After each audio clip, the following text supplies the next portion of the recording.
नमस्कार। मैं नयन चौकसी आपके जीवन में रहे खुशियों भरी मस्ती। आइए सीखते हैं आज की कहानी से कुछ नया। आज की कहानी का शीर्षक है शार्क और चारा मछलियां। अपने शोध के दौरान एक समुद्र जीव विज्ञानी ने पानी से भरे एक टैंक में शार्क को डाला। कुछ देर बाद उसने उसमें कुछ चारा मछलियों का डाल दिया।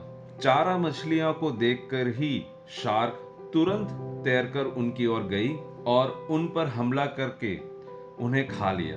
समुद्र जीव विज्ञानी ने कुछ और चारा मछलियां टैंक में डाली और वे भी तुरंत शार्क का आहार बन गई। अब समुद्र जीव विज्ञानी ने एक कांच का मजबूत पारदर्शी टुकड़ा उसके टैंक के बीचों बीच डाल दिया।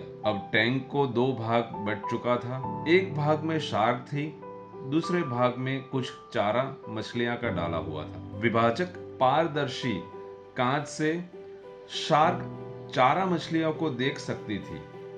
चारा मछलियों को देख शार्क उन पर हमला करने के लिए उनकी ओर तैरी, लेकिन कांच के विभाजक टुकड़े से टकराकर रह गई। उसने फिर से कोशिश की, लेकिन कांच के टुकड़े के कारण वह चारा मछलियों तक नहीं पहुंच सकी। शार्क ने दर्जनों बार ये आक्रामकता के साथ चारा मछलियों पर हमला करने की कोशिश की, लेकिन बीच में कांच का टुकड़ा आ जाने के कारण वह असफल रही। कई दिनों तक शार्क ने उन कांच के विभाजक के पार जाने का प्रयास करती रही, लेकिन सफल न हो सकी। अंततः थककर हारकर एक दिन हमला करना ही छोड़ दिया और टैंक के अपने भाग में रहने लगी।